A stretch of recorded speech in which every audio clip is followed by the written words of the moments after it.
Hola, muy buenas tardes a todos. Bienvenidos a esta sesión, a una nueva sesión de esta serie formativa vía webinar en estos tiempos que hace que nos mantengamos separados, pero unidos en la distancia gracias a la tecnología. Hoy, la sesión de hoy, vamos a tratar el abordaje de la sexualidad en la consulta de ostomía. Tenemos con nosotros a la doctora Mónica González. Los que asististeis el año pasado a nuestro programa de formación ya la conoceréis. La sesión que hicimos el año pasado con Mónica se centraba más en la parte fisiopatológica de este aspecto y, en cambio, en la sesión de hoy, desde sus conocimientos como ginecóloga y terapeuta sexual y de pareja, vamos a hacer un poco más lo que es el abordaje de este tipo de temas y os va a dar tips y herramientas de cómo podéis abordar este tema con vuestros pacientes, que todos sabemos que es un tema a veces pues que da un poco de apuro o que todavía tiene un poco de tabú. Así que, sin más demora, le doy la palabra a Mónica. Recordaros que tenéis el chat para mandaros vuestros comentarios, vuestras preguntas. Iremos recogiendo todas las posibles y esperamos pues poderlas contestar todas, y si no, pues juntaremos aquellas que más recurrentes sean. Cualquier consulta técnica también la podéis mandar por el chat, y recordaros también que si tuvierais algún problemilla de conexión de la wifi, que a veces se puede colgar, dispondréis del webinar grabado en diferido. A la conclusión del mismo recibiréis todos un email con el link para poderlo consultar sucesivamente. Así que buenas tardes y doy el paso ya a Mónica. Adelante.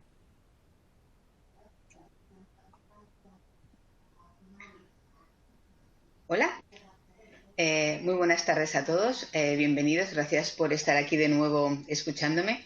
Como os comentábamos, pues hoy hablaremos de cómo abordar un tema tan complicado todavía de abordar hoy en día, aunque parezca mentira, como es la sexualidad. En la webinar del año pasado dimos un poquito... intentamos hablar un poco en general de lo que es la sexualidad, de lo que es la respuesta sexual, de cuáles pueden ser las causas, cómo se diagnostican las disfunciones sexuales, cuáles son las disfunciones sexuales más frecuentes y cuáles serían los tratamientos de estas disfunciones sexuales.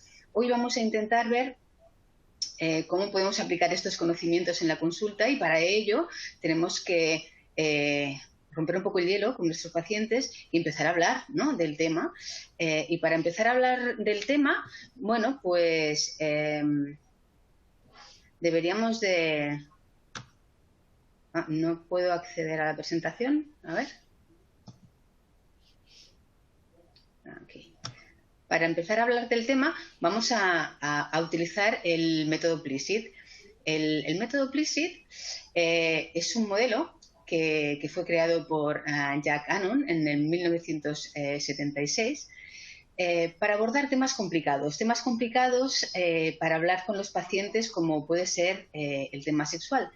No fue creado solamente para hablar del tema sexual, sino para hablar de cualquier tipo de tema que nos pueda resultar difícil, tanto para el paciente como para el personal sanitario. Es un modelo progresivo de intervención para el abordaje de la sexualidad en este caso. Progresivo, ¿por qué? Porque ahora veremos que consta de diferentes pasos. Es sencillo, es adaptable y se puede adecuar a cada paciente y a cada demanda en particular. Es decir, es algo que podemos utilizar un poquito, hacerle un traje a medida a cada paciente.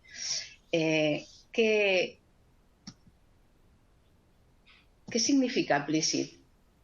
No puedo pasar bien las diapositivas. Disculpad, pero tengo un pequeño problema. Ahora, Plicid es el acrónimo en inglés de los 4 niveles de intervención. Como os decía, es una intervención progresiva y este acrónimo significa en inglés P de permisión, información limitada, limited information en inglés, sugerencias específicas o specific suggestions, y terapia intensiva o intensive therapy. Vamos a ver cómo podemos intervenir, ¿no? ¿Qué es lo que podemos hacer en cada paso? ¿Qué significa permiso? Bueno, pues permiso significa eso, darle permiso al paciente para hablar del tema. Vamos a romper este tabú, vamos a romper el hielo y disminuir un poco la ansiedad del paciente con respecto a este tema. ¿Y cómo vamos a hacerlo, ¿no? ¿Qué vamos a hacer para conseguir que nuestros pacientes nos hablen de un tema que a ellos les resulta todavía complicado de tratar? Bueno, pues vamos a tener que hacer preguntas abiertas.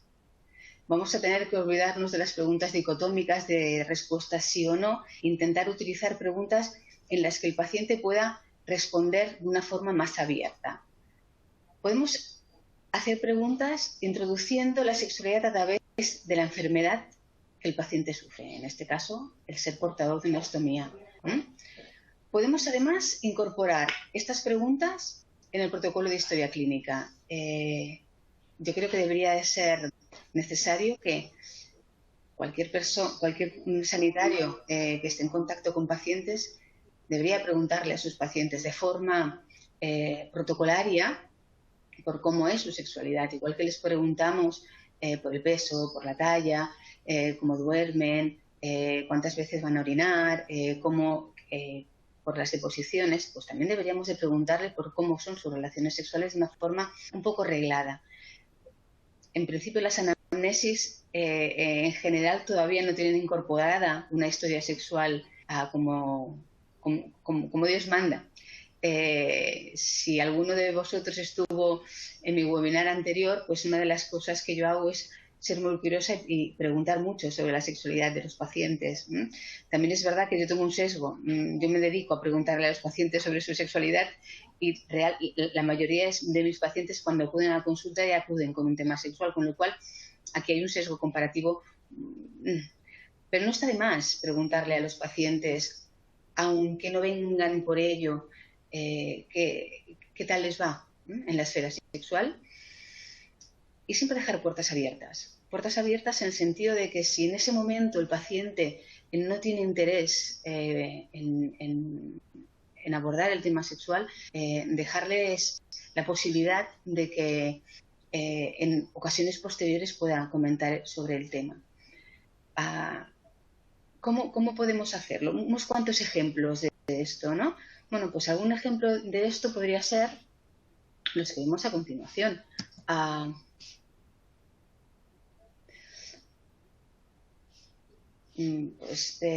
Como decía anteriormente, ¿no? Intentar utilizar la patología del paciente para introducir el tema sexual.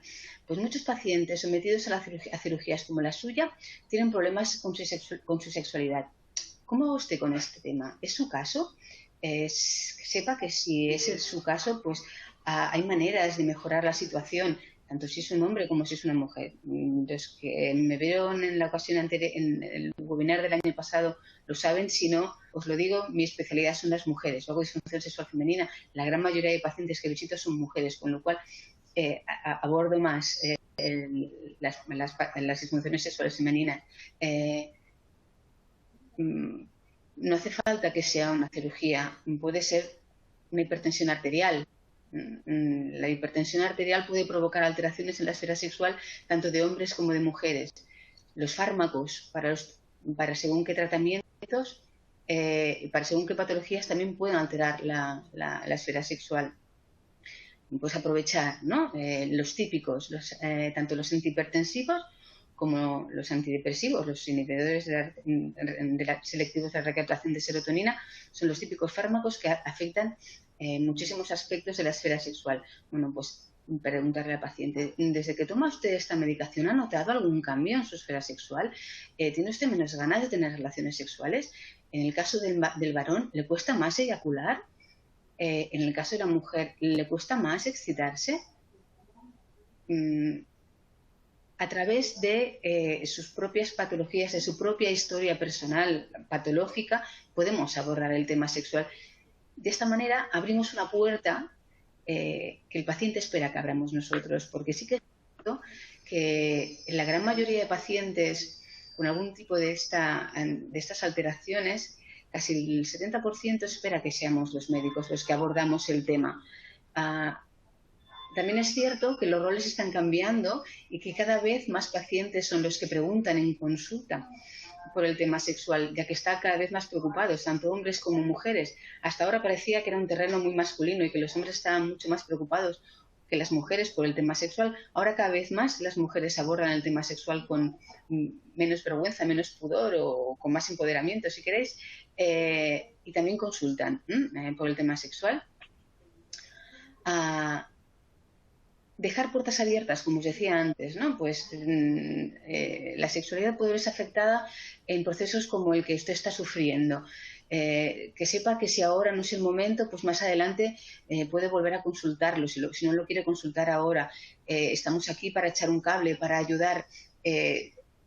Según el proceso que esté pasando el paciente, la paciente, tanto a nivel personal, debido a la patología, debido a la alteración de la esfera sexual, debido a lo que esta alteración en la esfera sexual puede causar a su relación de pareja, ya lo veremos más adelante, quizá no sea el momento adecuado para consultar, pero si sabe que en ese lugar donde le han preguntado es un lugar confortable, es un lugar seguro, es un lugar de confianza, donde puede volver a preguntar, le estamos dejando a nuestro paciente una puerta, a nuestra paciente una puerta abierta que quizá volverá a llamar, ¿no? si dejamos esta posibilidad en el aire. ¿Qué tenemos que preguntar? Bueno, pues si el paciente o la paciente nos dice que sí, que tiene un problema sexual, bueno, pues ¿cuándo empezó el problema? ¿Desde cuándo lo tiene? ¿A qué lo atribuye?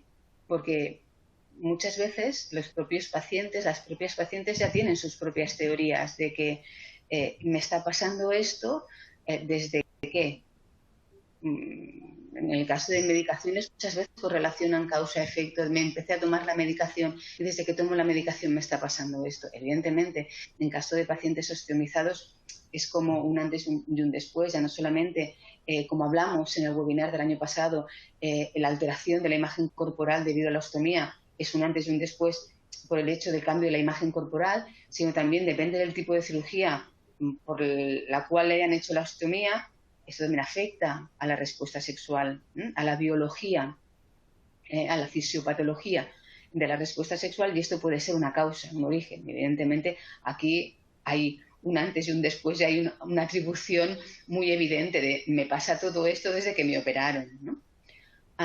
Pero como en principio el método no solamente es para pacientes osteomizados, sino para pacientes de cualquier otro tipo, con cualquier otro tipo de patología, pues es adecuado generalizar. La opinión de la pareja, evidentemente, es importante saber qué es lo que piensa la pareja, que muchas veces eso de que decían las abuelitas que 4 ojos ven más que 2 y que además la persona que está viviendo el problema lo vive de una manera muy diferente a la otra persona, que a veces es mucho menos parcial, por decirlo de alguna manera, también es importante, porque a veces la persona que está viviendo el problema sexual lo vive de una manera tan emocionalmente involucrada que no es capaz de salirse del círculo de frustración, que ve las cosas mucho más engrandecidas de lo que son. Y tener la opinión de la pareja nos ayuda un poco a objetivar y desdramatizar un poco las situaciones. También es importante preguntar qué cosas ha probado para mejorar esta disfunción o esta alteración en la esfera sexual, sobre todo para no meter la pata y volver a probar cosas que no le han funcionado. Esto por un lado. Y por el otro, saber lo que ha intentado y no le ha funcionado también nos orienta un poquito de cuál puede ser los factores contribuyentes a que esto se mantenga o que pueden ser los factores originarios también si no lo tenemos claro todavía. Y evidentemente, pues explorar la sexualidad previa, explorar un poquito qué tipo de sexualidad tenía antes esta persona, los mitos, cómo había vivido su sexualidad antes de todo el proceso. Haciendo todo esto, nos hacemos una idea de qué información, ¿no? Podemos manejar, ¿no? Si nos acordamos, la segunda parte era información limitada. La información limitada la podemos dividir en dos bloques. La información limitada que los profesionales debemos de conocer y la información limitada que debemos de transmitir al paciente o a la paciente.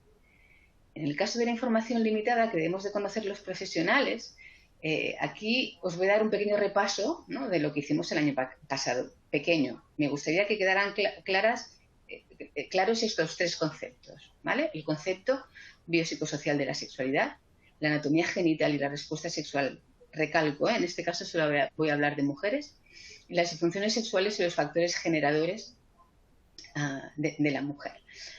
Repasamos brevemente estos tres conceptos para que tengáis claro qué es lo que debéis de saber para poder después transmitir esta información a vuestros pacientes, porque antes de poder transmitir algo tenemos que conocerlo también y tener relativamente claro de qué estamos hablando para poder después abordar el tema también con una cierta seguridad. Si no sabemos de qué hablamos, si no tenemos información, evidentemente cuando el paciente nos pregunte o la paciente nos pregunte sobre el tema, pues también nos vamos a sentir incómodos, con lo cual no vamos a responder, no vamos a dar este permiso y no vamos a conseguir pues dar este asesoramiento a nivel sexual que los pacientes cada vez exigen más.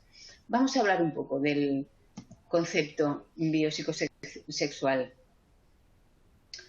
¿Qué significa biopsicosexual? Bueno, pues que la sexualidad es un constructo que construimos con ladrillos de tres tipos. Con ladrillos biológicos, fisiológicos, con ladrillos psicoemocionales, en un contexto psicoemocional, y con ladrillos socioculturales. ¿Qué significa esto? Que la sexualidad es un ente muy complejo, en el cual interfieren muchísimos factores. Factores que evidentemente cada uno va a tener su peso. En cada patología y en cada persona, unos factores van a pesar más que otros. Hasta ahora daba la sensación que en el hombre el conductor biológico era lo que pesaba y que en la mujer el conductor, ¿no?, el contexto emocional, ¿no?, todas las patologías de la mujer eran emocionales.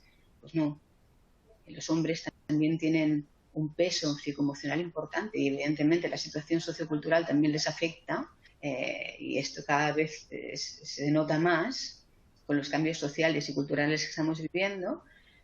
Y las mujeres no somos entes etéreos que no tenemos cuerpo, también tenemos un cuerpo que cuando sufre una patología o se deteriora, pues también influye en la respuesta sexual. Con lo cual este concepto, ¿no?, tridimensional, multimodal de la sexualidad es muy importante tenerlo claro, que tanto el hombre como la mujer pueden tener factores predisponentes o etiológicos, tanto biológicos como psicoemocionales como socioculturales. En cuanto a los factores biológicos, en la mujer importantes los genitales, los hormonales y los cerebrales. Cualquier alteración en estos tres niveles puede provocar una disfunción sexual. Lo hablamos en el webinar del año pasado. Si tenéis alguna duda y queréis ampliar conocimientos, podremos hacer otras, ¿sí? Es importante conocer, hablaremos un poco más de la genitalidad, porque creo que es algo que es importante, porque es muy desconocido en las mujeres. Evidentemente, el factor hormonal también tiene su peso. Todo el mundo sabe que en la menopausia, o todo el mundo sospecha que en la menopausia la esfera sexual de las mujeres cambia, y es verdad, cambia, no desaparece. Pero sí que es verdad que las alteraciones hormonales, no solamente en la menopausia, durante el embarazo, durante la toma de anticonceptivos hormonales, puede provocar alteraciones en la esfera sexual. Y a nivel cerebral, problemas de neurotransmisores, problemas de enfermedades neurodegenerativas también pueden provocar problemas en la esfera sexual de la mujer. En cuanto al contexto psicoemocional, bueno, pues el estado psicoemocional psicopatológico evidentemente es importante cuando estamos deprimidas, cuando tenemos algún trastorno psicológico, psiquiátrico importante, nuestra esfera sexual se va a ver afectada. Las experiencias sexuales previas, si la sexualidad es un constructo, todas nuestras vivencias anteriores nos van a ayudar a hacer una construcción más sana o menos sana de esta sexualidad y van a influir en cómo vivimos nuestra sexualidad y en cómo nuestra sexualidad se puede alterar ante diferentes situaciones, tanto de estrés como de patología. En cómo vivimos nuestro propio cuerpo, y esto en los y las pacientes osteomizados es muy importante. El hecho de el cambio en la imagen corporal hace que nos vivamos de manera diferente. Al fin y al cabo tenemos relaciones a través de nuestro cuerpo y esto hace que la alteración en nuestra imagen corporal haga que vivamos la sexualidad de una manera diferente. Esto ya lo hablamos también en la webinar del año pasado. Si queréis podemos seguir comentándolo, pero que lo recordéis. Los que estuvieron en la webinar del año pasado recordarán que hablamos mucho de cómo la imagen corporal puede afectar la autoestima y puede influir de forma negativa en la sexualidad de nuestros pacientes. Y luego la necesidad de control. Cómo nosotros controlamos nuestras emociones también va a influir en cómo nosotros vivimos nuestra sexualidad. Los franceses decían que el orgasmo es la pequeña muerte, la petite mort. Para poder morirnos un poco cada vez que tenemos un orgasmo tenemos que descontrolar. Si controlamos, si queremos ejercer control sobre nuestro propio placer, muchas veces no conseguimos obtener este placer. Con lo cual, nuestros rasgos de personalidad también van a influir en cómo vivimos nuestra sexualidad. También no tenemos que olvidarnos, ¿no?, de las estructuras básicas de personalidad de las personas. Esto también influye en la esfera sexual. En cuanto al contexto psicosocial, bueno, pues la educación en sexualidad va a ser un ladrillo básico, tanto si existe como si no existe, como si es restrictiva o como si es inadecuada. Hoy en día cada vez se habla más de sexualidad, pero seguimos sin educar bien a nuestros adolescentes en sexualidad. Los adolescentes siguen educándose o siguen aprendiendo sexualidad a través de medios que no son los más idóneos. Sí que es verdad que se habla más de sexo, pero no se educa en sexualidad. El contexto social ha cambiado, pero no sé si ha mejorado. Es una pregunta que también os dejo ahí a ver qué os parece a vosotros. Como os decía antes, mitos y tabúes sexuales hay que explorarlos, porque a veces el hecho de pensar que la frecuencia sexual normal de una pareja tiene que ser 2 veces en semana, esto puede llevar a pensar que si yo tengo una relación a la semana estoy teniendo un problema sexual, y no es cierto. Con lo cual, hablar y explorar lo que nuestros pacientes creen que es normal en sexualidad es importante. Y saber qué tipo de mitos han vivido o tienen en mente o cuáles son sus tabús también nos va a ayudar a darles la información necesaria para destruir estos mitos y estos tabúes. En fin, hacer educación sexual. La calidad de relación de pareja. Esto va a ir saliendo. La relación de la pareja, cuando se tiene, es muy importante. Es un ladrillito. Dios mío, parezco un albañil. Es un ladrillo importante en todo esto de la construcción de la sexualidad. Y cuando las cosas van bien es importante, pero cuando las cosas no van bien todavía lo es más. El tipo de juego erótico, en lo que la paciente o el paciente haya aprendido de erotismo, o se haya erotizado, va a ser también un punto clave a la hora de una alteración a nivel sexual, porque si ha centrado mucho su actividad sexual en el coito, tiene una sexualidad muy genitalizada, cuando el coito no se puede practicar por el motivo que sea, pues esta sexualidad se va a ver muy empobrecida y va a haber mucho problema a la hora de tener actividad sexual, de tener relaciones sexuales. Y luego el ambiente familiar. No es lo mismo una pareja joven, sin hijos, que viven solos, que una familia que tiene 3 hijos y además viven con un abuelo o con 2, en un piso de 60 metros cuadrados, ¿no?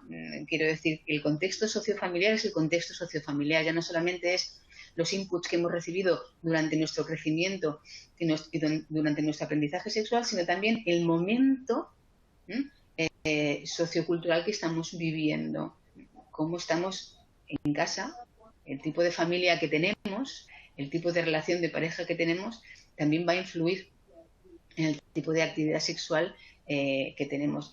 Preguntarles sobre esto a nuestros pacientes también nos va a dar una idea de qué podemos sugerirles, porque claro, una pareja que tiene 3 hijos pequeños y viven con un abuelo, pues no le vas a poder sugerir según qué cosas, porque no las va a poder llevar a cabo, porque no tienen intimidad, a no ser que les pidas que pidan un crédito y que se vayan cada fin de semana de hotel, que ahora tampoco podrían, pobrecitos, porque con la situación de COVID lo iban a tener un poco difícil. Con lo cual, conocer también el ambiente familiar y social de nuestros pacientes nos va a ayudar después a poderles dar algún tipo de herramienta, a facilitarles algún tipo de tip, ¿no? Para mejorar su actividad sexual o su problemática sexual, si es que existe. Esto en cuanto a la información limitada y el concepto biopsicosocial. En cuanto a la anatomía genital y respuesta sexual, bueno, es importante conocer la anatomía genital tanto del varón como de la mujer. Insisto, yo soy gine, con lo cual 2 pinceladas de la genitalidad de la mujer que creo que está muy olvidada. Muy olvidada en el sentido de que se conocen muy bien los genitales de la mujer con respecto a su función reproductora, pero muy poco en cuanto a su función erótica.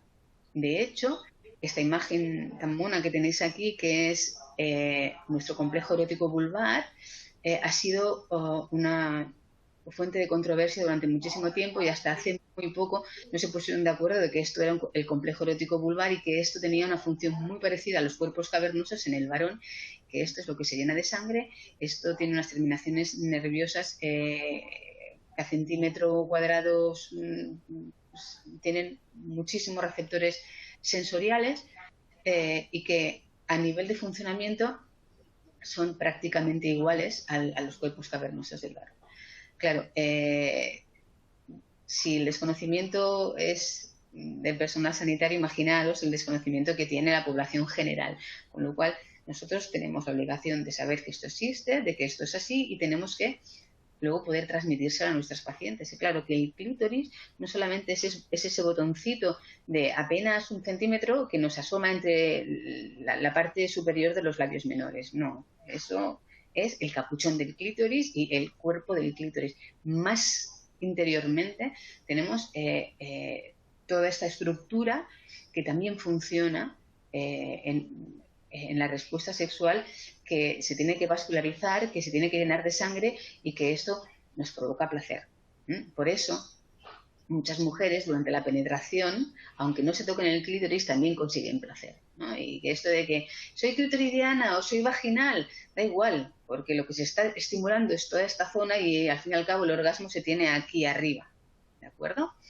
En cuanto a la respuesta sexual, no os he puesto toda la parafernalia que suelo poner, que es partiendo de Master y Johnson la respuesta lineal, porque sería muy largo la historia, que a mí me encanta contarla, y la he concretado en esto, que es el modelo que a mí ahora me gusta explicar, la respuesta sexual, más que nada para concretar todavía más el hecho de el concepto biopsicosocial de la respuesta sexual. ¿Qué os quiero transmitir con esta diapositiva?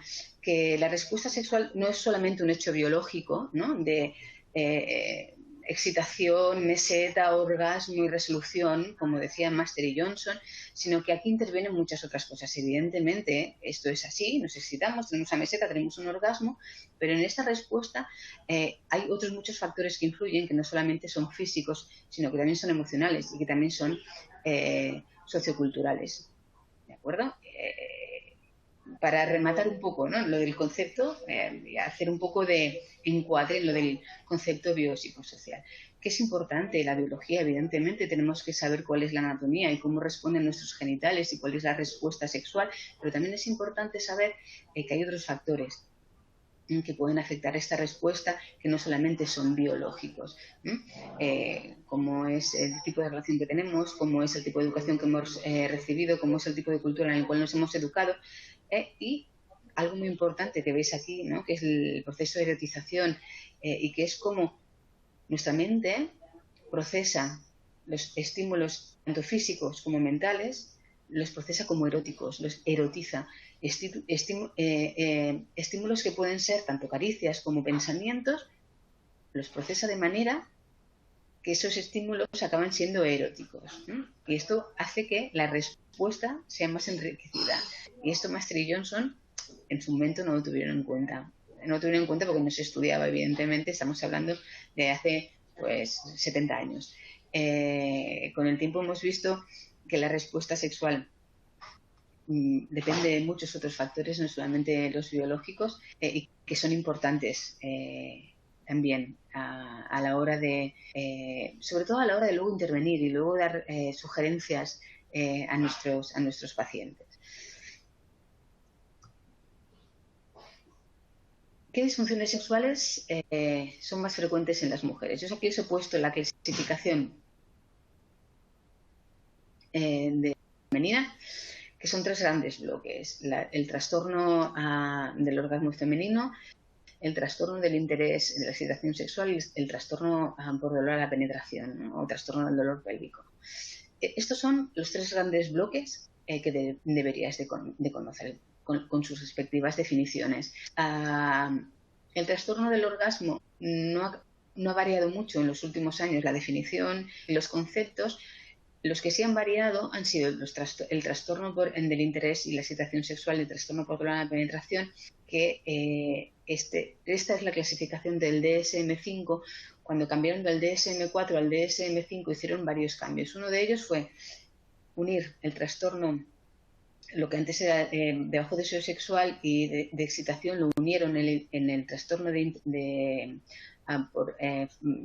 interés y perdonadme, el trastorno por falta de interés sexual y excitación, lo juntaron todo, hicieron un solo bloque, un solo trastorno, porque en principio hay un continuo, ¿no? Si no te excitas bien, no tienes buen deseo; si no tienes buen deseo, no hay buena excitación.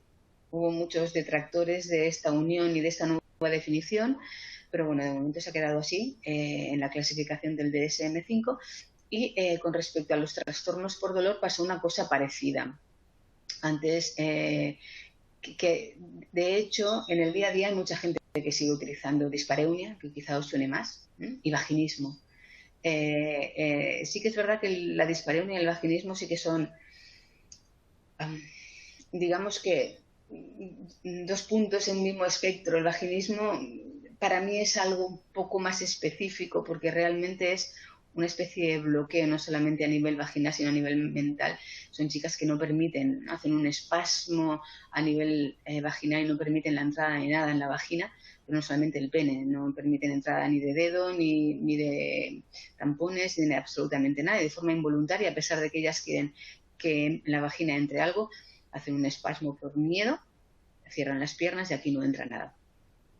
La dispareunia se definía la dispareunia como cuando se introducía algo en la vagina que habitualmente era el pene, es decir, había dolor con las relaciones sexuales con penetración. Ahora han hecho también una especie de simbiosis. Bueno, más o menos. Para mí el vaginismo sigue siendo vaginismo, sobre todo porque las pacientes con vaginismo no es que tengan dolor con la penetración, es que no permiten la penetración. Para mí la diferencia más grande es esta. Una paciente con dispareunia tiene dolor realmente con la penetración porque sí que permite penetración. Llega un punto que duele tanto que evitan la penetración y sí que pueden llegar a hacer un vaginismo secundario, pero las pacientes con vaginismo primario es que no es que tengan dolor, es que tienen miedo. Realmente no permiten ni tan solo que acerques el dedo a la entrada de la vagina. Y en cuanto a los factores etiológicos de las disfunciones sexuales, bueno, pues diferenciarlos, ¿no? Si hemos dicho que hay un concepto la sexualidad es un concepto biopsicosocial, pues factores biológicos, entre ellos diferenciar las alteraciones de origen vascular, como en los varones, las alteraciones de origen neurológico y las alteraciones de origen endocrino. Como os decía un poquito antes, cualquier patología que pueda afectar la irrigación o la inervación de los genitales puede provocar una alteración en la respuesta sexual, y cualquier alteración neuroendocrina también puede provocar una alteración en la esfera sexual.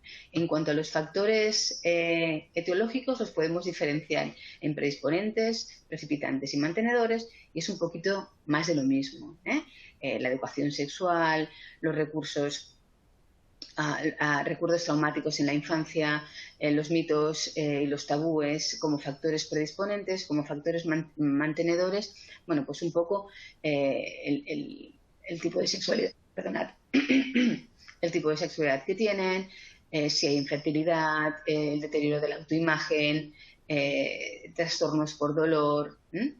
Y los mantenedores, bueno, pues cuando las cosas no van bien, anticipación al fracaso. El miedo al fracaso es un factor mantenedor no solamente de las alteraciones sexuales, sino de muchas otras alteraciones psicoemocionales. Sentimientos de culpabilidad. Como no funciono bien, me siento culpable porque no estoy funcionando bien. Juego erótico pobre, como hemos dicho antes. Una estimulación inadecuada. Y aquí, que no se lee muy bien, porque quizá debe ser de las cosas más complicadas de que funcione bien, es la calidad de la relación de la pareja. ¿Sí? Estos son un poco los factores etiológicos de las disfunciones sexuales femeninas. Yo os he dicho que había hecho así como una especie de compresión de todo para haceros un pequeño recuerdo de la información que nosotros como personal sanitario deberíamos de manejar, de conocer mínimamente para poder abordar el tema sexual y poder después ofrecerle a nuestros pacientes una información que ellos puedan entender y que ellos puedan manejar. Y debemos de darles informaciones básicas sobre anatomía genital y respuesta sexual. Lo que yo os he explicado en femenino también lo podemos hacer en masculino, evidentemente. Conocer mínimamente cómo son los genitales y cómo responden durante la actividad sexual es básico para luego explicárselo a ellos y a ellas. Porque sobre todo a nivel femenino, muchas veces es muy triste, pero hay muchas mujeres que todavía no saben bien qué es lo que tienen entre las piernas, que no se han visto nunca los genitales, que nunca han cogido un espejo. Los hombres lo tienen más fácil, porque la anatomía genital masculina es mucho más evidente, todo lo tienen externo. Las mujeres, como hemos visto, tenemos todo como muy más metidito para adentro, y para mirarlo hay que tener más curiosidad, hay que tener más ganas y hay que ponerse un espejo. Y hay que tocarse, porque si no haces por tocarte no te tocas nunca. Los varones, si van a hacer pis 3 o 4 veces al día, 3 o 4 veces al día que se tocan los genitales. Tú te los tocas un poquito cuando te vas a secar y ya está. Con lo cual muchas mujeres no tienen ningún tipo de información, no tienen ningún tipo de conocimiento. Sobre todo las de cierta edad, aunque sorprendería saber cuántas chicas jóvenes tampoco se han tocado nunca ni tampoco saben cómo son sus genitales. Buscan mucha información de otras cosas, pero de esto a veces no buscan tanta, y a veces la que encuentran tampoco no es la más adecuada. Pero bueno, nosotros estamos aquí para intentar darles la información más correcta posible. Explicarles cuando reconocen que tienen algún problema a nivel sexual, ser concretos y explicarles lo que nos están preguntando.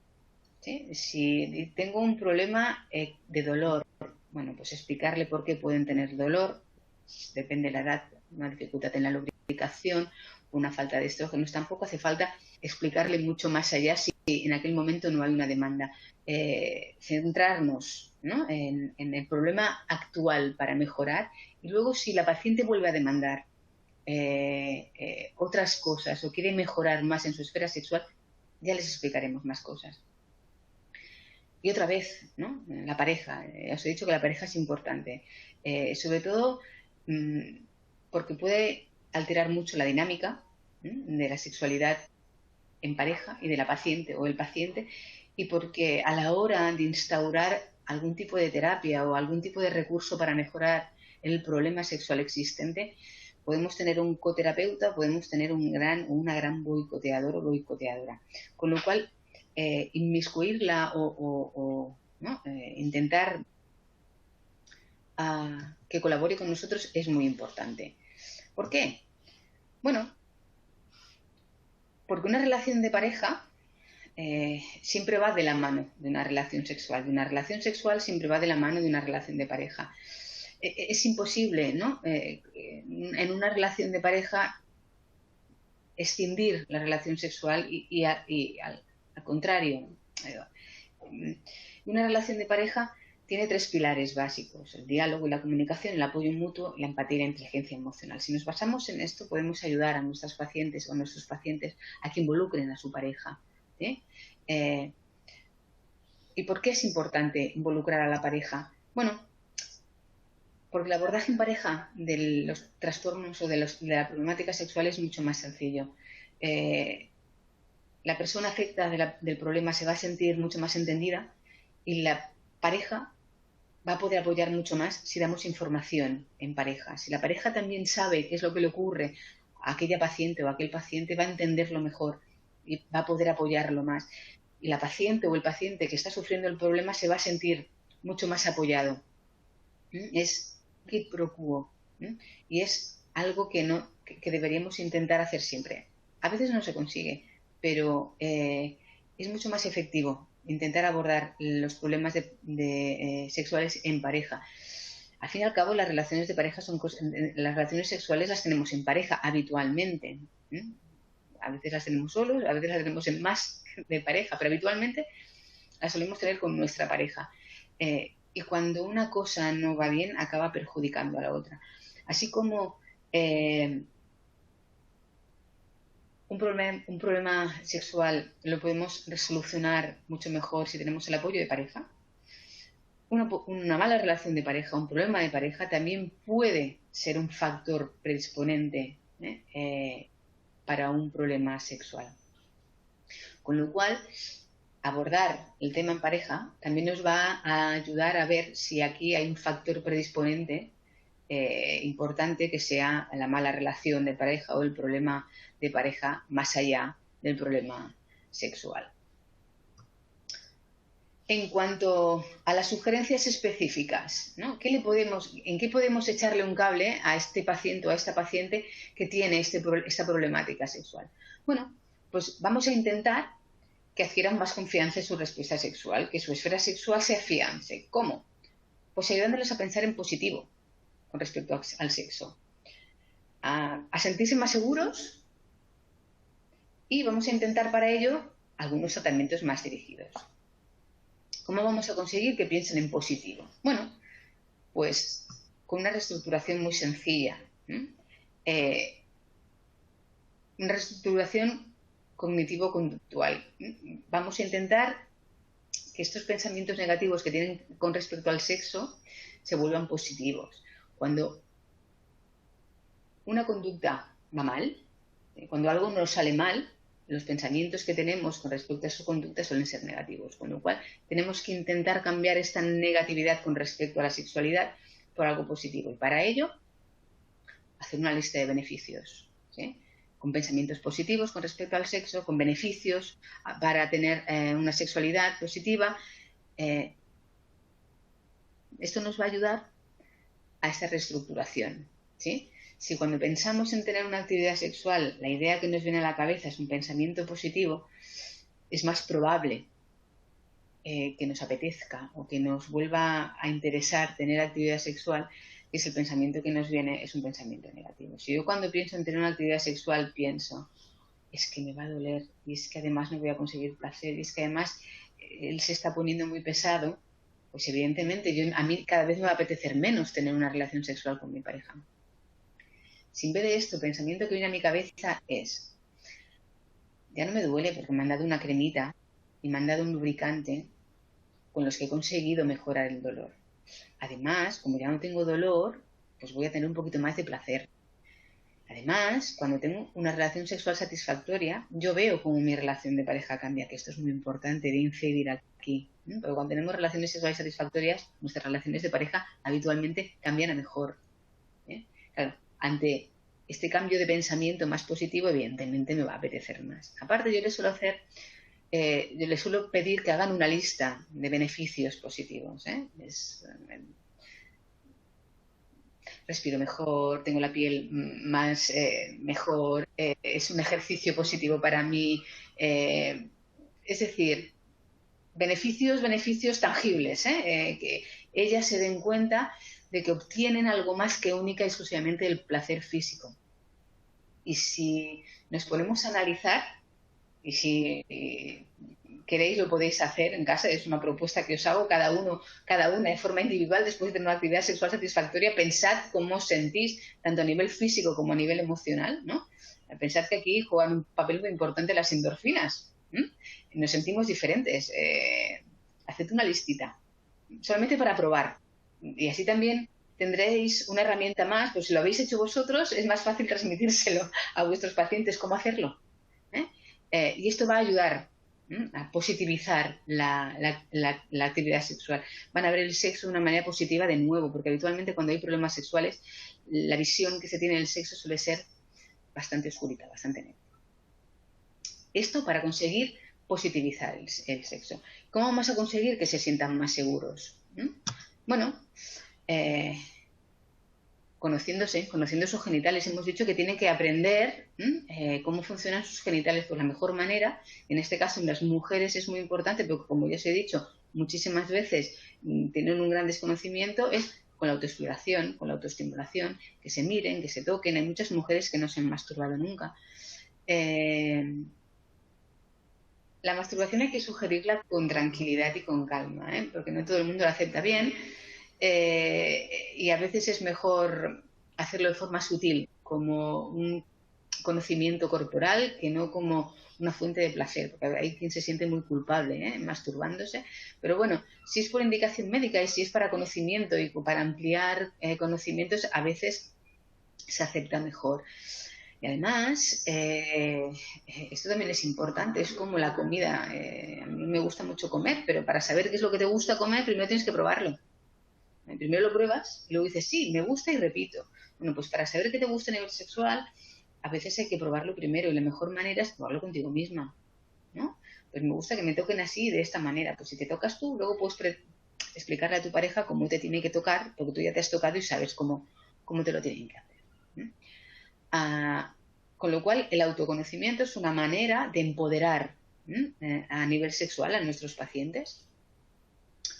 Otra manera es romper mitos y tabúes, como decíamos antes, darles información sobre sexualidad, porque a veces donde encuentran la información no son lugares adecuados.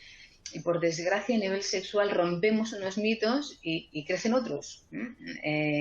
Pero bueno, intentar menoscabar las ideas preconcebidas que la gente tiene sobre sexualidad es importante. Escucharlos también es importante para saber qué tipo de idea preconcebida tienen y poderles dar una explicación o intentar disminuir, ¿no?, esta preconcepción sobre la sexualidad que tienen.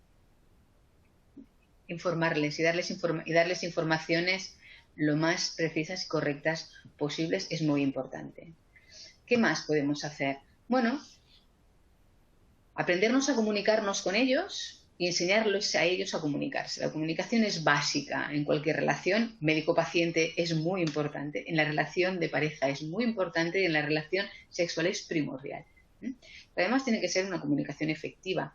No vale solamente escuchar o no vale solamente hablar, sino tienes que estar segura que el mensaje que tú transmites ha llegado. Y además tienes que hacerlo de una forma que llegue sin hacer pupa, ¿no? Sobre todo a nivel de pareja. A nivel médico-paciente también, que para eso hacemos el Plicit, para eso hacemos el asesoramiento, para eso intentamos aprender a hacerlo de la mejor manera posible. Con lo cual, un axioma que yo suelo sugerir a mis pacientes que utilicen es: di las cosas como te gustaría escucharlas a ti. Sobre todo cuando hablas de un tema doloroso o espinoso, ¿no? En este caso, pues el tema sexual en la relación médico-paciente suele serlo, ¿sí? ¿Cómo nos gustaría a nosotros que nos hablaran de sexo cuando lo desconocemos, ¿no? Es una pregunta que también nos tendríamos que plantear. Y en la relación de pareja es imprescindible, ¿no? Intentar comunicarnos sin atacar, intentar decir las cosas desde el tú y no el yo. Pedir las cosas desde el tú y no el yo es muy importante. No exigir, sino solicitar. Eso también es importante en cualquier tipo de relación. Y luego, no dar nada por implícito, ni en la relación médico-paciente, ¿no? Tú lo explicas, ¿lo ha entendido? ¿Me lo puedo repetir? Porque muchas veces y salen de la consulta y no se han enterado de nada, pobres. Repítame lo que le he dicho. Es importante, ¿eh? Sobre todo según lo que explicas. Estoy segurísima de que vosotros esto lo sabéis mogollón, pero por si acaso, ¿eh? Y al nivel de pareja, explicarles esto a nivel de pareja es muy importante y a nivel sexual también. Porque claro, yo siempre les digo lo mismo, que yo sepa, los seres humanos no somos telépatas y no sabemos leer la mente de nuestro compañero, y esto debería de saberlo porque me conoce mucho. Hombre, pues sí o no. ¿Sí? Y sobre gustos no hay nada escrito y los gustos pueden cambiar a través de los años, y lo que antes nos gustaba ahora nos puede resultar incómodo, con lo cual es importante explicitar nuestras necesidades y nuestros cambios de gusto. ¿Qué más podemos decirles para que se afiancen? Bueno, pues que utilicen juguetes sexuales. Y además aclararles que el uso de juguetes sexuales es para jugar en pareja. Por eso es un juguete, ¿sí? Los juguetes, los niños los utilizan para jugar entre ellos, para jugar con el juguete. No es única y exclusivamente para sustituir nada. Por lo tanto, es para utilizar en pareja y para aumentar la satisfacción de la actividad sexual en pareja. Por eso hay muchos tipos de juguetes. Yo aquí no he puesto ningún vibrador. ¿Por qué? Porque evidentemente si hay un sustituto, ¿no?, por excelencia, o cuando hablas de un juguete sexual parece que cuando hablas de vibradores estás eso, ¿no?, desplazando a la pareja masculina. No, porque los vibradores pueden darle mucho placer a ellos también. Y no solamente se pueden utilizar a nivel genital. Las vibraciones son placenteras en muchísimas otras partes del cuerpo que no son los genitales. Con lo cual, tanto si son juguetes eróticos como si son juguetes vibradores, los puedes utilizar en pareja y pasártelo muy bien con ellos. Y esto puede ampliar, dar versatilidad a la actividad sexual, y esto puede ayudar a empoderar un poco más a la relación también, y darles seguridad cuando hay algo que no funciona bien. Puedes desgenitalizar cuando el problema está en la penetración o en los genitales. Romper la rutina, ¿sí? A mí me gustan mucho los huevos fritos, pero si me dan todos los días huevos fritos para comerlos, los acabo aborreciendo. Sí que es verdad que acabamos siendo muy pragmáticos y acabamos haciendo aquello que sabemos que nos funciona. Pero claro, esto hace que perdamos cosas por el camino. La actividad sexual es muy diversa y deberíamos de, igual que en la comida, ponerle sal y pimienta a todo lo que podamos. Romper la rutina es importante. Cuando la sexualidad va bien y cuando no va bien, es una manera de que amplíen su abanico sexual y de que al desgenitalizar también desdramaticemos y digamos que desangustiemos y desfrustremos un poco la situación. Y luego, tratamientos más dirigidos. Tratamientos más dirigidos como, por ejemplo, lo que yo llamo espontaneidad programada. Programar con antelación las citas sexuales nos ayuda un poco a aumentar el deseo, sobre todo. Nos permite programarnos un tiempo, ¿no? Es como el autocuidado. Sabemos que en ese momentito, en ese ratito que nos hemos programado en la agenda con nuestra pareja, vamos a estar por lo que tenemos que estar. Y además nos permite también, como los viajes, ¿no? Si tú programas un viaje y tú le dedicas tiempo a esta programación de viaje y voy a ver esto, voy a ver lo otro, sacas los billetes, además miras qué museos vas a ver. Mientras lo preparas también te diviertes. Es igual que el sexo. Mientras preparas el sexo también puede ser divertido. Desde pegar notas, cuidado, volvemos otra vez al contexto sociofamiliar. Si tú pegas notas en la nevera a tu pareja con mañana tenemos una cita, ¿no?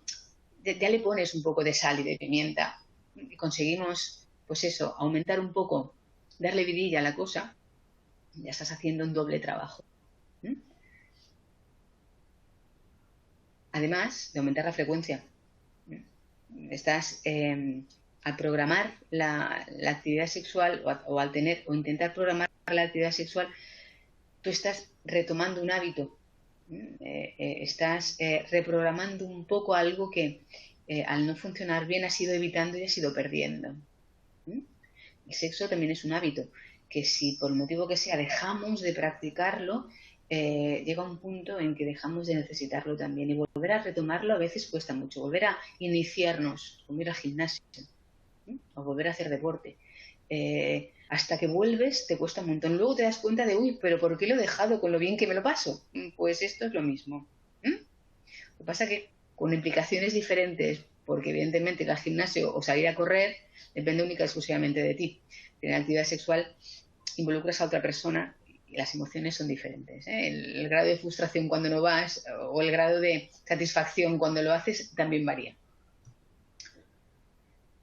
Focalización sensorial es una técnica de desgenitalización, ¿no? Es lo que os decía antes, cuando la sexualidad está muy centrada en el coito y el problema es el coito, pues o porque hay una disfunción eréctil o porque hay dolor o porque no se pueden realizar penetraciones por el motivo que sea, intentamos desgenitalizar. Es un programa de 4 niveles progresivos en los que en los 2 primeros niveles está prohibido penetrar y lo que intentamos es volver a erotizar, disminuir la ansiedad, volver a contactar con nuestro erotismo, muchas veces con nuestra corporalidad. Se ha focalizado tanto el sexo en los genitales que el resto del cuerpo pues se ha olvidado. Lo que intentamos es pues mejorar, enmendar esto.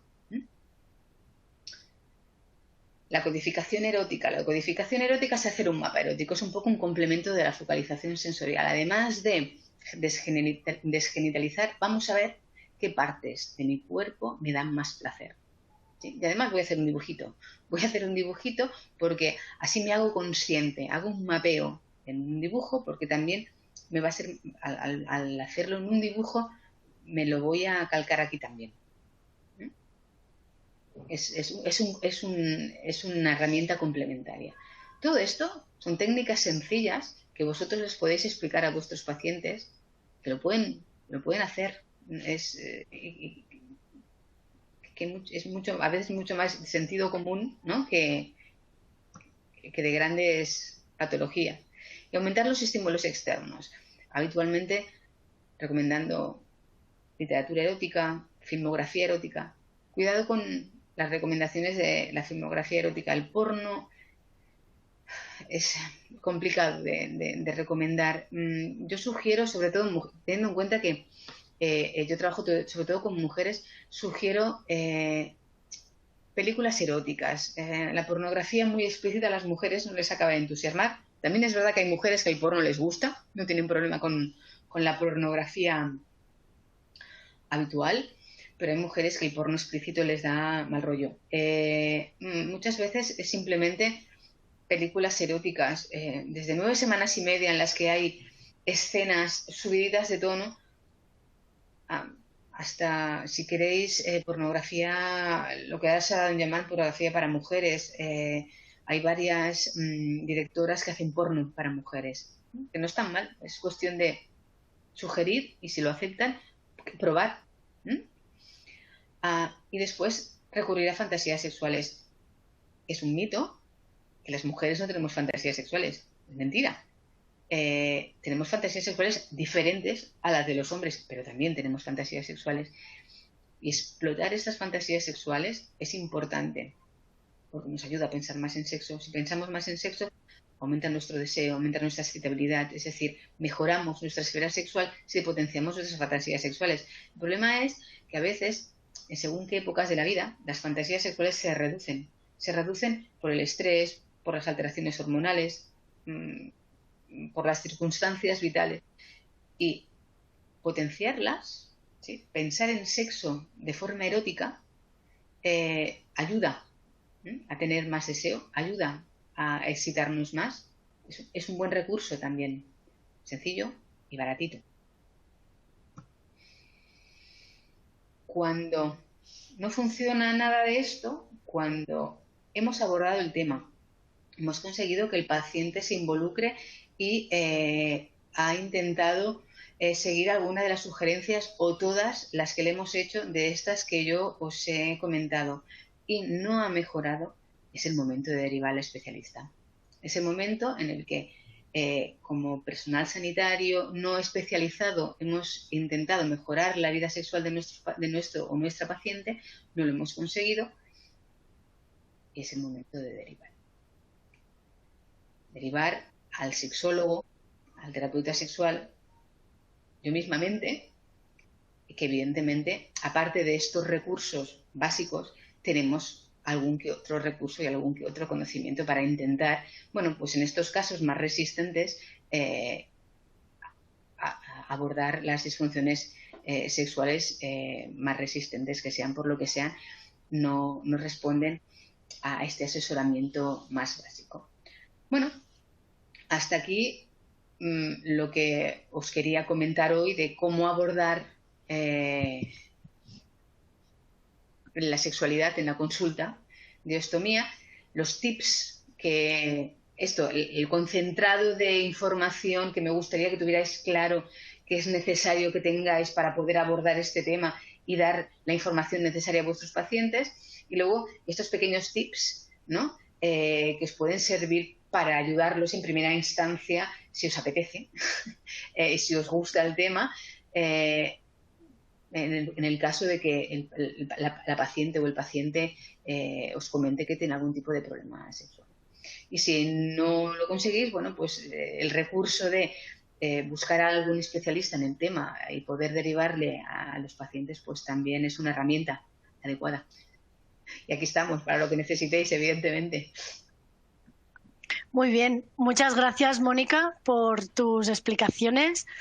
La verdad es que algunas de las preguntas que han ido entrando las has ido respondiendo con el contenido de tu explicación, pero hay aún para aquí que sobre todo una me parece muy interesante, que nos pregunta Ruth María, ¿cómo enfocarías cuando te plantean un problema sexual en una pareja de homosexuales cuya sexualidad se basa en la penetración y uno de ellos ha sido intervenido de una amputación abdominopélvica y presenta problemas de erección? Ella se había encontrado con que era difícil dicho abordaje y te pregunta consejos en cómo abordarías un caso como este.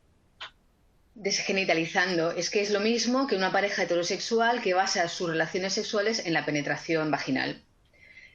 Tanto si él tiene un problema de erección como si ella tiene un problema en la vagina, aquí el problema es la penetración. Lo que hay que hacer es desgenitalizar, es intentar hacerles ver que además del coito, sea el tipo que sea un coito anal o sea un coito vaginal, no es lo único. A nivel sexual, que el abanico sexual es mucho más amplio, y esto, pues una focalización se estaría bien, por ejemplo, o un mapa erótico también estaría bien. Muy bien, muchas gracias. Por otro lado, nos preguntaba Salomé cómo sería mejor abordar la temática de la soledad cuando están en su consulta, a solas con el paciente o en presencia de la pareja si acuden juntos. Claro, esto es muy personal. Habitualmente, yo os digo lo que a mí me gusta, es muy personal, ¿eh? Yo las primeras visitas me gusta que vengan solas. Prefiero. Ahora, si la paciente quiere entrar con el marido, nunca les digo que no. También siempre les advierto que voy a hacer preguntas muy personales. el tema sexual, al ser un tema de dos, si vienen en pareja, tú sueltas la pregunta y ella accede a hablar. Por eso digo lo de no cerrar puertas y que quizá no sea el momento adecuado para la persona. Lanzar la pregunta, tanto si está sola o solo, como si está acompañado o acompañada, el momento es bueno cualquiera. Si en aquel momento, porque está acompañado, no quiere responder, ya responderá más adelante, ya volverá solo si realmente está interesado o interesada. Si está ya volverá sola o solo y planteará otra vez la cuestión. Aquello que me dijiste la última vez que vine, pues mira, sí, pero como venía acompañada o acompañado, me daba apuro, pues ahora que estoy he venido sola y te comento. Realmente, si se quiere abordar el tema, se puede abordar en cualquier situación. Perfecto. Bueno, otra pregunta que está un poco relacionada en este tema, ¿no? ¿Cómo podemos abordar el tema a la pareja cuando en realidad no es la persona ostomizada, sino a lo mejor es la pareja el que, pues por ejemplo, la paciente ostomizada ha manifestado en otras visitas que tiene este problema porque al marido le da miedo penetrar o tener relaciones con ella y cómo abordarlo cuando es el otro o qué herramientas darle a esa persona para intentar desbloquear el tema? Invitas a la pareja y hablas, ¿no? Evidentemente, a veces el que está viviendo mal el tema es la pareja, por eso el abordaje en pareja, por eso lo que os comentaba antes, de que si están en pareja, tú abordas el tema y contestan, perfecto, estupendo. Cuando es la pareja la que tiene el malestar, es invitarla a la consulta y decirle, mira, que fulanita me ha dicho que tienes este problema a la hora de tener relaciones sexuales. ¿Quieres que lo hablemos? ¿Hay algo que nosotros desde aquí podamos hacer para mejorar vuestra vida sexual? En el fondo viene a ser lo mismo. Perfecto. ¿Sí? Bueno, un poco con esto yo diría que hemos cubierto las consultas principales. Yo quería agradecerte tu intervención y el haber compartido con nosotros y con toda la audiencia los conocimientos que tienes a este respecto. En el mes de marzo es el mes, yo no lo sabía, está institucionalizado como el mes del sexo, digamos, es el Día Mundial del Sexo, está en el mes de marzo y este mes, bueno, pues hemos tenido 2 webinars relacionados con estos temas que espero que a todos aquellos que nos seguís en estos programas formativos os hayan resultado de utilidad y prácticos para poder mejorar la atención a vuestros pacientes. Yo lo único que me queda por decir es el mes de marzo será el mes de la comida. La semana que viene tenemos otro webinar en inglés manejando estomas de alto débito y tendremos una sesión tratando un tema parecido, ostimías de alto débito, dieta y fibras, el día 17 de marzo. En breve enviaremos comunicación del programa de formación que tenemos frente a nosotros y os invito a participar en estos webinars futuros. Muchas gracias a todos por vuestra atención y aquí estamos para lo que podáis necesitar. Muchísimas gracias y buenas tardes.